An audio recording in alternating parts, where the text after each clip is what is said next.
Video like کر کے آگے شیئر ضرور کر دینا۔ بیمار کی عیادت کے لیے جاتے ہو، اللہ کی رحمت میں نہاتے ہو، اور جب بیمار کے پاس بیٹھتے ہو اللہ کی رحمت میں گوتا لگاتے ہو۔ اتنی فضیلت ہے بیمار کی عیادت کی۔ آقا فرماتے ہیں بیمار کی عیادت سے زیادہ عورت کو گھر میں پردے میں رہنے میں ثواب ملتا ہے۔ عورت کا حال یہ ہے، عورت سراپا عورت ہے۔ کاش ہم اپنی بیٹیوں سے موبائل واپس لے لیتے یہ کہہ کر بیٹی تیری خواہش سے زیادہ تیری عزت محترم ہے۔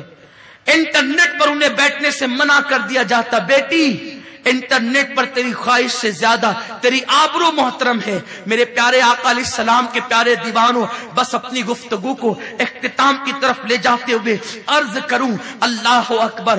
یاد رکھیں زندگی میں میری بہنوں کیسا بھی موڑ آ جائے، کیسا بھی وقت آ جائے، کبھی پاک دامنی کا دامن نہ چھوڑنا، کبھی حیا کا دامن نہ چھوڑنا۔ کتنی بھی مصیبت آ جائے، کتنی بھی پریشانی آ جائے، سب کچھ برداشت کر لینا، لیکن آبرو کو لٹنے نہ دینا۔ سب سے قیمتی سرمایہ تمہاری آبرو ہے، تمہاری عزت ہے۔ میرے اللہ نے تمہیں کعبے سے بلند کیا ہے، کعبے کی عزت سے زیادہ تمہاری عزت کر دی ہے۔ میری بہن تیرے قدموں میں میرے اللہ نے جنت سمیٹ کر رکھ دی ہے۔ میرے نبی نے فرمایا الجنت تحت اقدام الامہات، جنت تمہارے ماؤں کے قدموں کے نیچے ہے، تمہارے قدموں میں جنت سمٹ آئی ہے۔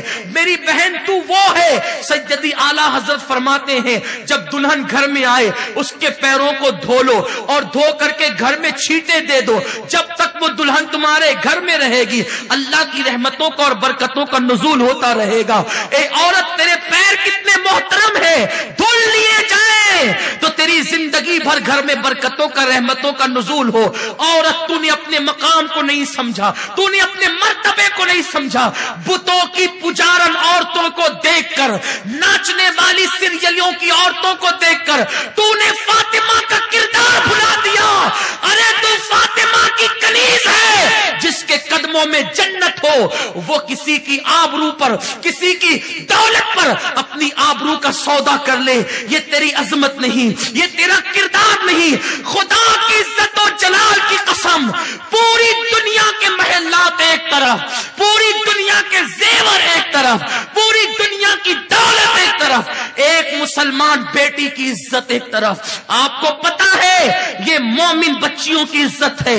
دنیا تمہاری تعظیم نہیں کرے گی اگر تم اپنے آپ کا احترام نہ کرو، تم اپنے آپ کی تعظیم نہ کرو۔ ایک واقعہ عرض کرنا چاہتا تھا اختتام پر اور گفتگو سمیٹنا چاہتا ہوں۔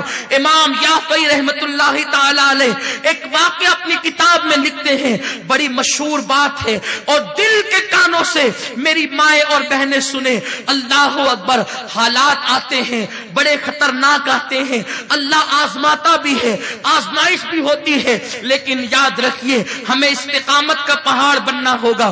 دنیا چند دن کی ہے، 3 بار پیٹ بھر کے کھانے والا بھی مر جاتا ہے، بھوکے رہنے والے کو بھی موت آتی ہے، محل میں رہنے والا بھی مر جائے گا، جھوپڑے میں رہنے والے کو بھی موت آتی ہے، زیور پہننے والی بھی مر جائے گی، بغیر زیور کے پیون والی زندگی گزارنے والے کو بھی موت آتی ہے، لیکن محل اور جھوپڑے والا سب کو کفن ہی پہنایا جاتا ہے۔ ایسا نہیں کہ زیور والی کو زیور کے ساتھ دفن کیا جائے گا، ایسا نہیں ہے۔ محل والے کو محل کے اندر دفن کیا جائے گا، ایسا نہیں ہے۔ جہاں محل میں رہنے والی کی قبر ہوگی وہیں پر جھوپڑے میں رہنے والی کی قبر بھی ہوگی۔ فرق اتنا ہوگا جس نے مولا کو منا لیا ہوگا اس کی قبر جنت کے باغوں میں سے ایک باغ ہوگی، جس نے اپنی دامن کی عصمت کی حفاظت کی ہوگی اس کی قبر جنت کے باغوں میں سے ایک باغ ہوگی، اور جس نے جسم کی نمائش کی ہوگی شوہر کا محل ہوگا لیکن اندر بلکتی ہوگی۔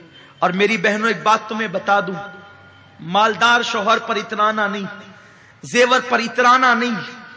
کسی کا شوہر قبر میں ساتھ نہ گیا ہے نہ تمہارا شوہر ساتھ جائے گا۔ ہندوستان میں ایک جوڑے کو جانتا ہوں، لیکن ایک کی مثال دیتا ہوں جس نے محبت کا حق ادا کرنے کی کوشش کی ہے۔ بہت مشہور میاں بیوی ہے، شوہر نے حق ادا کیا محبت کا، کوشش کی، وہ شوہر ہے، اس کا نام شاہ جہاں ہے۔ لیکن آپ کو پتا ہے شاہ جہاں نے محل بنانا شروع کیا ممتاز کے لیے. شاہ ممتاز کے لیے محل بنانے کو کم و بیش 22 سے 23 سال کا عرصہ لگا. اس عرصے میں ممتاز مر گئی. جس کے لیے محل بن رہا تھا اس نے دیکھا بھی نہیں. ویڈیو اگر اچھا لگا ہو تو لائک کر کے آگے شیئر ضرور کر دینا. اللہ حافظ.